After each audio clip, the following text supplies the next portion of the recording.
بسم اللہ الرحمن الرحیم الصلاۃ والسلام علیک یا رسول اللہ وعلی آلک و اصحابک یا حبیب اللہ۔ کنز الایمان ریسرچ انسٹیٹیوٹ کی جانب سے 4 سالہ درس نظامی کورس کے فرسٹ سیمسٹر میں ہم علم نحو کی کتاب تسہیل النحو پڑھ رہے ہیں اور آج ہم سبق نمبر 33 پڑھیں گے۔ اس سے قبل ہم الحمدللہ مرفوعات کا بیان پڑھ چکے ہیں، ہم منصوبات کا بیان پڑھ چکے ہیں اور یہاں سے سبق 33 سے مجرورات کا بیان شروع ہو رہا ہے۔ مجرورات کیا ہوتے ہیں کہ وہ کلمات کے جن کے نیچے زیر آتی ہے تو ان کا بیان ہے یہ سبق بہت اہم ہے اور چونکہ مجرور صرف دو ہی چیزیں ہوتی ہیں، ایک مجرور با حرف جر ہوتا ہے اور ایک مجرور با اضافت ہوتا ہے۔ تو چونکہ مرفوعات بھی زیادہ تھے، منصوبات بھی زیادہ تھے، لیکن مجرورات تو چونکہ یہ صرف دو ہی ہیں، اس لحاظ سے یہ سبق بہت زیادہ اہم ہے۔ تو لیں جی شروع کرتے ہیں۔ تعریف: مجرورات مجرور کی جمع ہے اور مجرور وہ اسم ہے جس کے نیچے زیر آئے، اس کو مجرور کہتے ہیں۔ ٹھیک ہے، تو یہ آپ آگے مثالیں آئیں گی، جیسے یہ دیکھیں انل قوسی، تو یہ انل قوسی، یہ قوس کے سین کے نیچے جو زیر آئی ہے نا، تو یہ جو زیر آئی ہے یہ کیوں آئی ہے بھائی؟ یہاں یہ بڑے سوال پیدا ہوتے ہیں بھائی یہ کیوں آئی؟ تو اس کیوں کا جواب یہ ہے کہ اس ان حرف جار نے اس کو زیر دی ہے اور اس کو ہم کہیں گے یہ مجرور بحرف جر ہے، اور یہ والی القوس جو ہے نا یہ مجرور ہے۔ تو بہرحال یہ آگے کہہ رہے ہیں کہ اقسام، اس مجرور کی کتنی اقسام ہے؟ کہتے ہیں جی مجرور کی 2 قسمیں، یا مجرور بحرف جر ہوگا یا مجرور با اضافت۔ یہ کیا ہے مجرور بحرف جر؟ اس سے مراد یہ ہے کہ وہ کلمہ جس کو زیر تو آ رہی ہے لیکن کسی اور حرف کی وجہ سے آ رہی ہے، کسی حرف نے اس کو زیر دی ہے، اور وہ حرف کون سا ہے؟ یہ ہے ان یہ حرف جار ہے۔ تو اس کو ہم اب کوس کو کہیں گے کہ یہ مجرور با حرف جر ہے، یہ مجرور با حرف جر ہے، یعنی اس ان حرف جر نے اس کو زیر دی ہے۔ ایک مجرور با اضافت ہوتی ہے، اس کی تفصیلات آگے آ رہی ہیں، مختصر تو یہ ہے کہ اضافت کے ذریعے جس طریقے سے مرکب اضافی میں مضاف اور مضاف الیہ ہوتا ہے، تو اب مضاف الیہ مجرور ہوتا ہے تو وہ اضافت کی وجہ سے مجرور ہوا ہے۔ آگے جی یہ مجرور بحرف جر کی کچھ تفصیل ہے، کہتے ہیں وہ اس میں مجرور ہے جس سے پہلے حرف جر ظاہر ہو، جیسے فی الکتابی، فی حرف جر اور الکتابی مجرور ہے، اس کو جار مجرور کہتے ہیں۔ یہاں دیکھیں فی حرف جار ہے اور الکتاب مجرور ہے، تو یہ جار مجرور ہے، ٹھیک ہے، اس کو ہم کہیں گے یہ جی جار مجرور ہے۔ حروف جارہ، حروف جارہ جی 17 ہیں جن کو کسی شاعر نے اسی شعر کے اندر ذکر کیا ہے، اور یہ شعر آپ زبانی یاد کریں گے۔ باؤ تاؤ کافو لامو واؤ منزو مز خلا ربا ہاشا من عدا فی عن علا حتی الا۔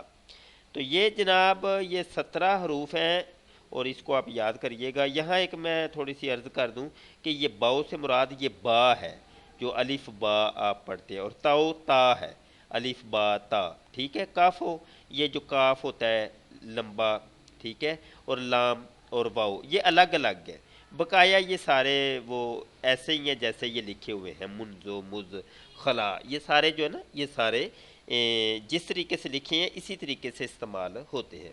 یہ جو ہے نا یہ صرف شعر کا وزن سیٹ کرنے کے لیے باؤ تاؤ کافو لامو واؤ بولا گیا ہے۔ آگے فرماتے ہیں کہ مذکورہ حروف میں سے جب کوئی حرف کسی اسم سے پہلے آ جائے تو اس کے آخر کو زیر دیتا ہے، اور یہ کئی معنی میں استعمال ہوتے ہیں۔ مختصر طور پر یہ ہے، اب دیکھیں یہ جو 17 ہیں ان کے اپنے اپنے الگ الگ معنی ہیں، ہر ایک الگ الگ اپنا معنی ایک دیتا ہے۔ اگلے کو تو یہ زیر دیں گے، اپنے ماں باپ کو زیر دیں گے، لیکن ان کا ترجمہ تو الگ الگ ہی ہوگا نا، ترجمہ الگ الگ ہوگا۔ تو وہ کہہ رہے ہیں کہ اس کا یہ ہے کہ من جو ہے یہ ابتدا کا معنی دیتا ہے، ابتدا کا معنی دینے کے لیے آتا ہے، جیسے میں کہتا ہوں کہ ذہبت من المدینتی الی المکہ، میں مدینہ شریف سے مکہ کی جانب گیا۔ تو اب دیکھیں ابتدا میری سفر کی جو ہے مدینہ شریف سے ہوئی، تو اب یہ ابتدا کا معنی پیدا کرنے کے لیے آتا ہے۔ حتیٰ اور الہ یہ تک کا معنی دیتے ہیں، حتیٰ اور الہ تک کا معنی دیں گے، اور یہ دونوں انتہا کے لیے آتے ہیں، اور تینوں کی انتہا ابھی میں نے جو مثال دی ہے اس میں بھی انتہا کا معنی آ رہا ہے۔ نیچے بھی یہ دیکھیں تینوں کی اکٹھی مثال آ رہی ہے کہ جیسے من المسجد الحرامی الی المسجد الاقصی۔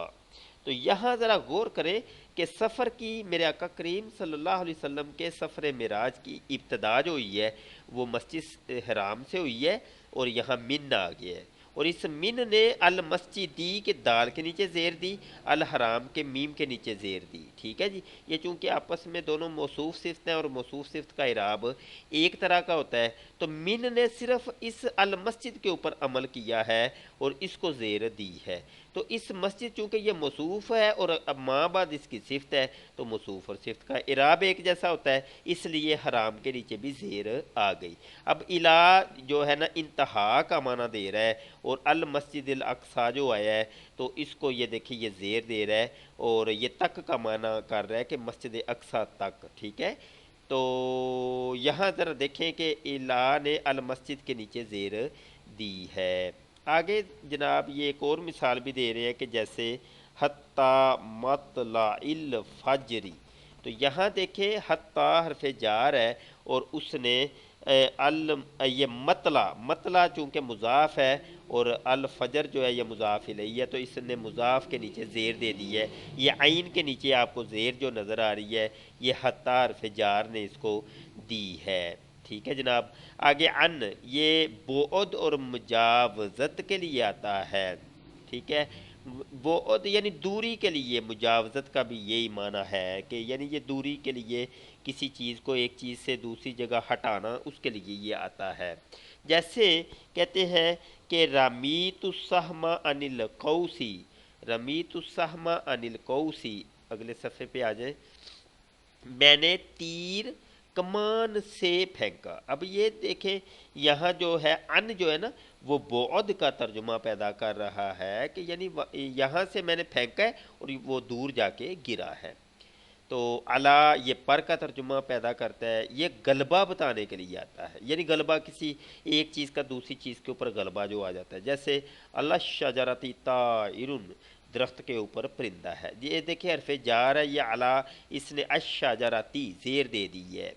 فی یہ میں کا ترجمہ پیدا کرنے کے لیے آتا ہے، یہ ظرف زمان یا مکان کے لیے آتا ہے، جیسے فی اللیل ظلماتن، اور رات میں تاریکی ہے، اور المالو فل کیسی، فل کیسی، کیس بٹوا یعنی جیب کو بھی کہتے ہیں، تو مال یعنی پیسہ جو ہے وہ بٹوے میں ہے یا جیب میں ہے، یہ آپ کہہ سکتے ہیں۔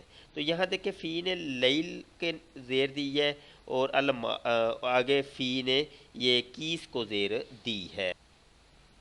آگے جناب علی محترم یہاں ایک اور مثال، یہ ربا، ربا جو ہے یہ کم کا ترجمہ پیدا کرنے کے لیے آتا ہے، یہ کسی چیز کی کمی بیان کرنے کے لیے آتا ہے، جیسے ربا اشارتن اب لاگو من عبارتن، ٹھیک ہے جی، کچھ اشارے عبارت سے بلیغ ہوتے ہیں۔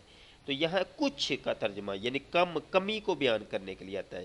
تو اب ربا اشارتن، ربا یعنی کچھ ہی اشارے ایسے ہیں کہ وہ عبارت سے زیادہ بلیغ ہوتے ہیں۔ تو یہ یعنی یہ دیکھیں ربا نے اشارتن کر دیا، زیر دے دی ہے۔ کبھی یہ کثرت کا معنی بھی دیتا ہے، اس کی یہ مثال دیکھ لیں، جیسے ربا تلمیذن مجتہدن فازا۔ تو یہاں ذرا غور کریں، ربا نے تلمیذ کے نیچے زیر دے دی ہے، اور یہاں جو ہے نا زیادتی کا معنی پیدا کرنے کے لیے آ رہا ہے کہ یعنی اکثر محنتی طالب علم کامیاب ہوتے ہیں۔ با ساتھ کا ترجمہ پیدا کرتا ہے، یہ عموماً سبب اور استعانت کے لیے آتا ہے، کسی چیز کا سبب بیان کرنے کے لیے، یعنی یہ چیز کیوں ہوئی جی، کس وجہ سے ہوئی، سبب پیدا کرنے کے لیے، یا یہ استعانت یعنی مدد کا ترجمہ پیدا کرنے کے لیے آتا ہے، جیسے کتبت بالقلم، میں نے قلم کی مدد سے لکھا۔ اب یہاں دیکھیں استعانت کا ترجمہ دے رہا ہے، اس کو با استعانت کی کہیں گے، اور یہ با جا رہا ہے، اس با نے القلامی لام یہ قلم کے میم کو زیر دے دی ہے۔ نیز یہ کبھی قسم کے لیے بھی آتی ہے، با قسمیہ ہوتی ہے، جیسے باللہ، واللہ باللہ تاللہ کہتے ہیں نا، تو باللہ، باللہ، تو باللہ یہاں جو ہے یہ دے رہے ہیں، باللہ لا آتفن علی الفقیر، خدا کی قسم میں فقیر پر ضرور مہربانی کروں گا۔ یہاں باللہ نے اللہ اسم جلالت کو یہ با حرف جار نے زیر دے دی ہے۔ یہ کاف یہ مانند یعنی تشبیہ کے لیے آتا ہے، یعنی تشبیہ، یہ تشبیہ کے لیے آتا ہے، جیسے الاستاذ کل ابی، الاستاذ کل ابی، استاد باپ کی طرح ہے۔ تو یہاں جو ہے کاف یہ جار کا ہے اور اس نے الابی کر دیا، یعنی زیر دے دی ہے اس کاف حرف جار نے، یہ لیکن یہ کاف جو ہے نا تشبیہ کے لیے آیا ہے۔ لام لیے کا ترجمہ پیدا کرنے کے لیے آتا ہے، جیسے یہ ملکیت کے لیے آتا ہے، یعنی لیے کا ترجمہ کہ فلاں چیز فلاں کے لیے ہے۔